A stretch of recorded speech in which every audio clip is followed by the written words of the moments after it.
Olá, pessoal, tudo bem? Aqui é a Sara, professora de administração da Microlinks. E hoje, na nossa aula de contabilidade, nós vamos aprender a respeito de balanço patrimonial. Para que serve, quais são suas características e quais são os componentes do balanço patrimonial e outras informações a respeito dele. Tudo bem? Então vamos lá? Primeiramente, vamos aprender o que é um balanço patrimonial, tá? Então, o balanço patrimonial, ele é um relatório contábil gerado após o registro de todas as movimentações financeiras de uma empresa em um determinado período. E esses registros, os fatos contábeis, são aqueles que vão constar no livro diário da empresa, conteúdo que nós já aprendemos em nossas aulas. E essa demonstração, ela informa toda a situação patrimonial, ou seja, os bens, os direitos e as obrigações de uma empresa. E além disso, é possível identificar todos os investimentos e suas fontes de recurso de onde a empresa tirou os mesmos. E por esses motivos e outro, que ele, junto com uma demonstração de resultado do exercício, ele é uma excelente fonte de informação para um planejamento e ações dentro de uma empresa. Tudo bem? Então, o balanço patrimonial ele é um documento indispensável para todas e quaisquer empresas, independente do seu segmento e tamanho, tá? Com esse documento, ele consegue ter todo o controle contábil, né, de investimentos, entradas e saídas que essa empresa teve no decorrer do seu mês, para saber de onde está saindo o dinheiro e saber para onde está sendo destinado esse dinheiro, né, onde ele vai estar sendo investido. Tudo bem?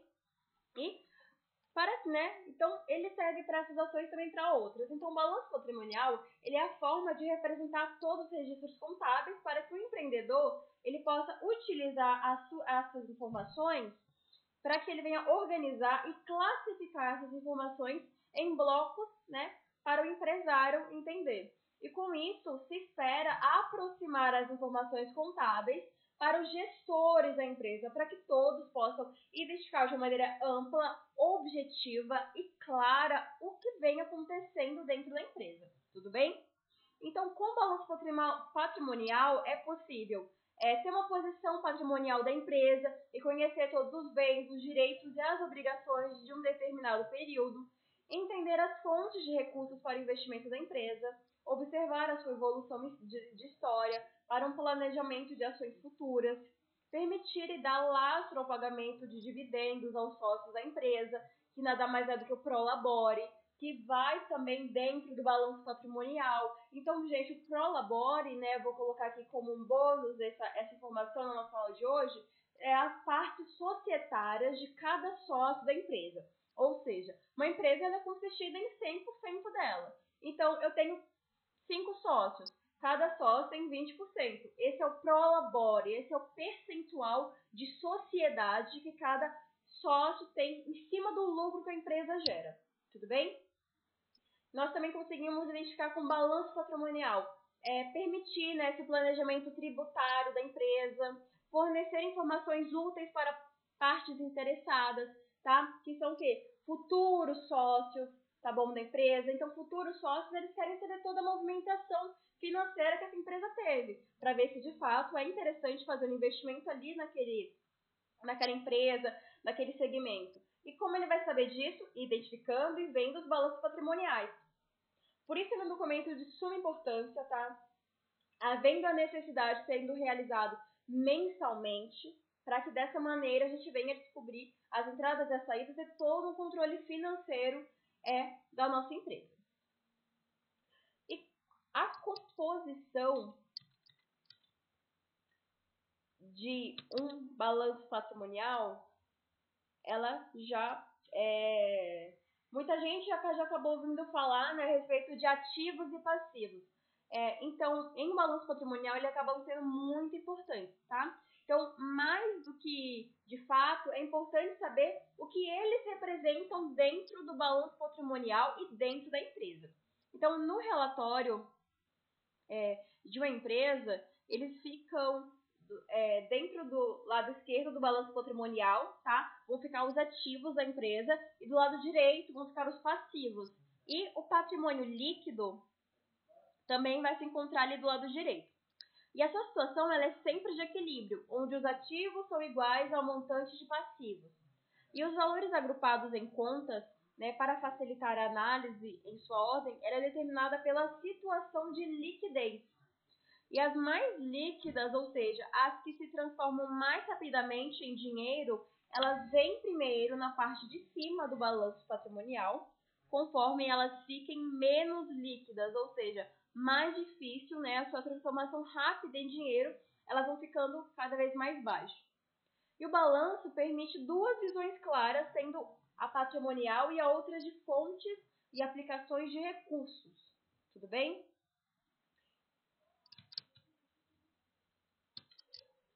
E a visão do balanço patrimonial, né? Nessa visão, vai ser possível identificar os bens, os direitos e as obrigações da empresa. Então, os bens no balanço são tudo o que possa satisfazer alguma necessidade da empresa que tenha um valor que possamos dizer que a empresa tem em sua posse. Um exemplo disso são as máquinas e equipamentos utilizados pela empresa na produção de produtos e serviços, né? Então, agora que a empresa ela possui um bem, porém ele não está sobre o seu poder e ele é um direito, tá? Se a empresa ela possui um bem, mas não está em seu nome, não é algo 100% pertencente a ela, ele é um direito, tá? Então, vamos pensar sobre recursos depositados em um banco. O dinheiro, ele é um bem da empresa, mas ele não está sobre o seu poder. O fato do banco estar com o bem da empresa o transforma ele em um direito. Isso ocorre, por exemplo, com as contas a receber. Você vendeu uma mercadoria com a condição de receber um dinheiro. O dinheiro é seu, porém o comprador da mercadoria, ele ainda não entregou ele a você, tá? Então isso é um direito de você receber, tá? Então nós temos os bens e os direitos. E também nós temos as obrigações, né? E ela vem dos bens que não são seus e estão sobre o seu poder. Quando o funcionário ele trabalha para você com a condição de um pagamento mensal, aquele valor é do empregado, mas somente vai para ele no final do mês. Tudo bem? Assim que funciona o pagamento de salário. E na visão patrimonial, todos os bens e direitos da empresa estão em equilíbrio com as suas obrigações, né? Ou seja, com terceiros, com o governo, fornecedores e bancos, que seriam, no caso, passivos. Como os sócios também acabam se encontrando, que acabaria sendo denominados parte do patrimônio líquido. E dentro disso, nós também temos o recurso de investimento. E se essa visão patrimonial ela acabar não te interessando, tenha certeza de que ela é a mais interessante tratando-se a respeito do balanço. E para você rentabilizar uma empresa, é necessário investir recursos, tá? Ou seja, máquinas ou equipamentos, sejam estoque, você precisa ter recursos investidos, você precisa ter fluxo de caixa, você precisa ter material para você poder fazer acontecer, certo? Não tem como eu fazer um bolo se eu não tiver ingredientes, tá bom? É basicamente isso. A empresa só funciona se tiver materiais em estoque, se tiver dinheiro guardado. Então, ela precisa ter algo em estoque, ela precisa ter algo guardado para poder fazer acontecer, tá? Então, essa é a visão mais dinâmica que você vai encontrar a respeito de um balanço patrimonial.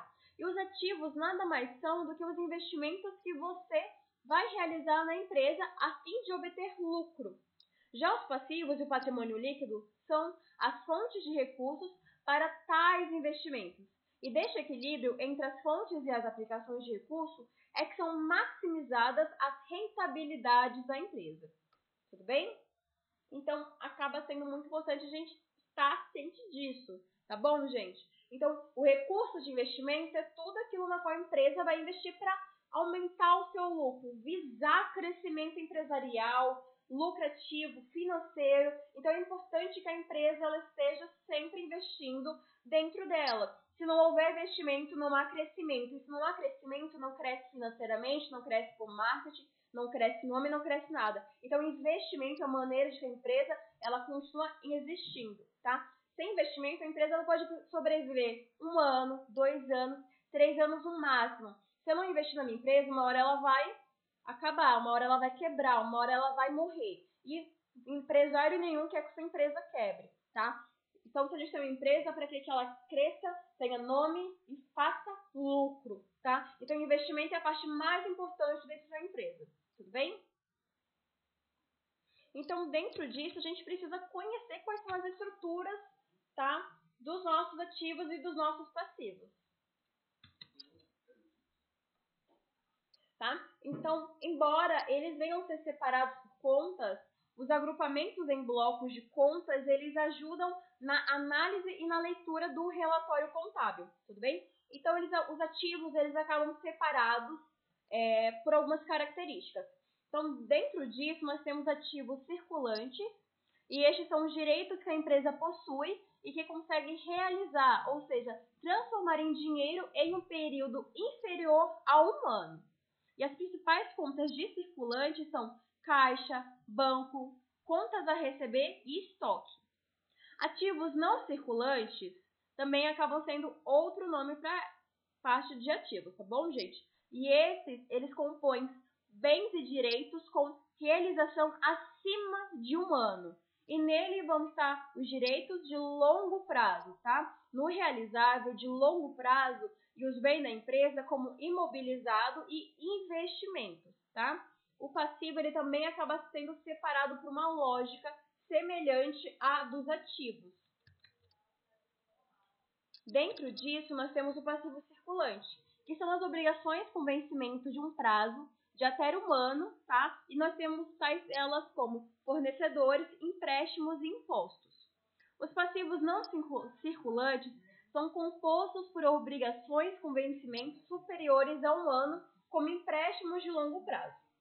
E o patrimônio líquido é aonde estão os recursos diretamente investidos pelos sócios e reservas capitais realizadas. Tudo bem?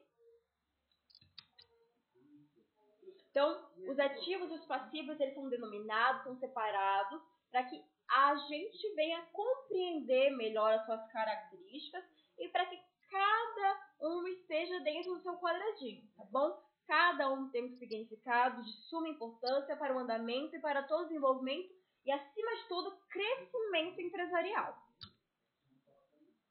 Tá bom? Dentro disso, nós também temos o relatório contábil, tá? Então, como ele é elaborado? Então, o que antecede a elaboração do balanço patrimonial são os registros dos fatos contábeis. E esses fatos são todas as alterações e movimentações envolvendo bens, direitos e obrigações da empresa, de posse dos documentos que comprovem os fatos que venham a ocorrer, tá? E o contador realiza a escrituração destes livros no registro diário, tá bom? Para que haja um controle disso. E o livro diário mantém todo o registro desses fatos ocorridos através de um lançamento contábil em partidas dobradas. E as partidas dobradas é o que garante o equilíbrio entre os ativos e os passivos, já que era para que ocorra o registro é necessário realizar um débito e um crédito. Tudo bem? Débito e crédito são aquelas palavras que têm um significado muito particular para a profissão, do tipo superverate ou déficit para os economistas. E nos registros contábeis, por exemplo, os débitos possuem significados de destino e os créditos o significado de origem. E é por isso que um débito na conta dos bancos para um contador significa entrada de dinheiro. E se você pensar em um débito na sua conta, provavelmente ficará muito preocupado com uma saída desse dinheiro. E todos esses registros realizados vão seguir os preceitos contábeis, e tem uma diferença básica muito importante para o fluxo de caixa, tá? Que é o regime de competência. E, por seguir este regime, o balanço consegue apurar o que realmente aconteceu na empresa em determinados períodos, ampliando o seu poder de análise. Feito esses registros, eles de forma agregada formaram um balanço patrimonial e contábil da empresa. E por todas as questões técnicas, né, já mencionadas, né, que a gente acabou desse documento, eles possuem a competência exclusiva de um contador habilitado, tudo bem? Então, desconfie de um profissional que te entrega um documento, um balanço patrimonial de qualquer maneira. Um balanço patrimonial é um documento de suma importância para todo o desenvolvimento e questões legislativas da empresa, tá bom, gente? Então, é importante você levar não somente o balanço patrimonial, mas tudo que venha a ser relacionado a questões empresariais muito a sério, tá? Porque é um negócio que está ali, que visa crescimento, que visa, sabe, crescer proporcionalmente, mensalmente, anualmente, impactar seus clientes, impactar questões econômicas, e agregar ao país, colaboradores, no contexto geral, é uma empresa e, de fato, precisa ser levado com respeito, tá? Seriedade. Então, não somente balanço patrimonial, mas como todos os outros documentos precisam ser entregues com qualidade e precisa que a gente venha ter ciência de como cada um deles funciona, tá? Então, se eu não sei fazer uma balança de caixa, um fluxo de caixa, um balanço patrimonial, se eu não sei elaborar um juros simples ou um juros compostos, acaba sendo um pouco difícil, tá? E é por isso que o conhecimento ele tem que ser sempre constante, tá bom, gente? Sempre buscando novos conhecimentos, novas atualidades. O mundo ele é um mundo grande e ele sempre acaba se atualizando com o decorrer do tempo, tá? É importante a gente se atualizar com ele e não ficar estagnado. Se a gente estagnar, o mundo ele vai continuar e quem vai ficar para trás somos nós. Então, conhecimento sempre, tá? Sempre estudando, sempre buscando cada vez mais atualidades para que você se mostre um profissional capacitado, preparado e qualificado e atualizado para exercer a sua função dentro da empresa. Tudo bem? E questões da obrigatoriedade do registro contábil também são muito importantes, tá bom, gente? Então, ela é uma parte muito importante, tá, da nossa aula, pois é resgatando, tá? Lá na nossa primeira parte, esse é um tema bastante negligenciado por alguns empreendedores. E por isso é importante falar da obrigatoriedade dos registros contábeis. O registro contábil ele é obrigatório segundo as normas do CFC, que é o Conselho Federal de Contabilidade. E aplicado sobre qualquer tipo de empresa, o Código Civil, em seu artigo 1179, também obriga as empresas a terem seus fatos registrados. Isso inclui empresas optantes pelo Simples Nacional, tema já passado nas aulas, como poderemos observar, né? Também empresas que são EPP, são empresas MEI, tá? Ou então MEIs, que também acabam trabalhando com o balanço patrimonial e acaba sendo obrigatório, tá? A inclusão e a ação de estar sendo realizado um balanço patrimonial. Então, o que vai ocorrer se eu não tiver um balanço patrimonial e os livros de registro, professor? O que acontece com a minha empresa? Tá? Então, eu vou trazer um pouquinho para vocês. Durante as aulas, eu sempre menciono que é importante a gente conhecer e são documentos de fato muito importantes. Tá? Já falei sobre isso nessa aula de hoje. Então, se eu não tiver tais documentos, o que vai acontecer com essa minha empresa? Tá? Então, a primeira é a impossibilidade de utilizar informações para a defesa de processos tributários, né? Então, o balanço ele constitui importante para uma prova em processo de discussão de causas tributárias. Sem ele, a sua defesa ela vai ficar frágil, já que você não tem provas para mostrar para o júri a respeito de todo o seu andamento, a respeito de tudo que acontece na sua empresa. Uma segunda possibilidade,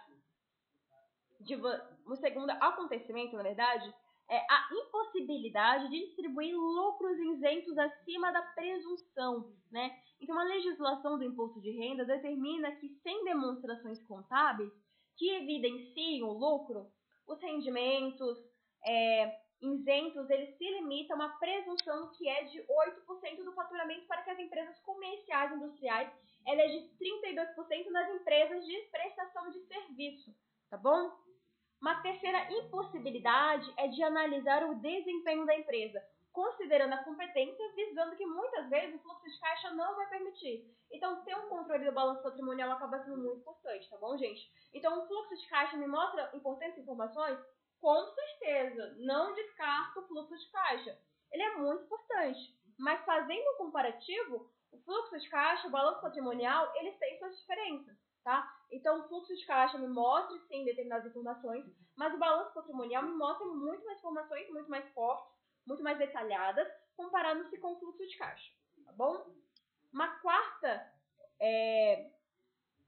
possibilidade que vem acontecer é o não requerimento da recuperação judicial da empresa, né? Já que ele acaba sendo imprescindível de acordo com a lei de número 11.101, criada no ano de 2005, tá? problemas para levantar avares dos sócios e uma possível saída da empresa desses sócios, tá? Sendo desligados da parte societária e sendo desligados como participativos investidores da empresa, tá bom? Então acaba sendo muito importante a gente ter essa informação, tá bom? E quais são as estruturas das fontes de recurso, tá? Então, uma das coisas mais importantes do balanço patrimonial é analisar as fontes e as aplicações de recurso. Para que você venha ter essa rentabilidade, é importante que suas fontes de recurso ela tenha um custo menor do que a rentabilidade trazida pela aplicação do investimento. Um exemplo prático é que vale mais a pena conseguir mais prazo com o fornecedor para comprar mercadorias ou pegar uma linha de crédito generosa no banco, né? Então, o que seria mais vantajoso para você? Um prazo maior com o seu fornecedor ou um empréstimo generoso no seu banco, né? Então, em exemplo, um prático, como o balanço, ele pode ajudar na análise da nossa empresa, tá bom? E saber, dentro disso, quais dessas duas opções seria mais vantajosa para você. E com certeza é melhor ter mais prazo com os fornecedores se ele não te custará mais por isso do que realizar um empréstimo, tá? E com isso nós podemos fazer o estoque, revender, receber e ter lucro, tá? E esse lucro ele seria menor do que se tivéssemos que pagar um empréstimo no banco. Uma outra questão da análise de recursos é o prazo da manutenção dos investimentos. Em exemplo, né, para que a gente venha entender o que é dito, né? Se você vai comprar uma máquina que terá sua utilização por um bom tempo, não adianta se financiar por um curto período, né, por um curto prazo. E o melhor é sempre conseguir uma linha de crédito mais longa e poder pagar os empréstimos, né, as parcelas, com resultado de investimento. E tudo isso vai ser possível, né, analisando e olhando, né, para o balanço patrimonial, tá, para o balanço contábil. Um outro ponto gerencial importante é a análise da capital de giro, tá bom, gente? O que é capital de giro, gente? Capital de giro é o dinheiro que a empresa ela tem que ter disponível, né, guardado para investimentos, para momentos de crise, para momentos de dificuldade, para que ela venha ter sempre acesso a um recurso financeiro, para que ela venha se sobressair nessas situações de dificuldade, tá bom? Então, o balanço patrimonial, a gente sempre tem que visar olhando no capital de giro, tá bom? Então, gente, essa foi a nossa aula de hoje, tá? Essa foi a nossa última aula de contabilidade, tá bom? Para fechar os nossos temas relacionados a esse meio contábil. Tudo bem? Então, qualquer dúvida, sugestão ou comentário, eu peço que vocês escrevam aqui embaixo, tá? Ou entrem em contato conosco, vou estar à disposição para auxiliar e orientar naquilo que venha a ser necessário, tá bom, gente?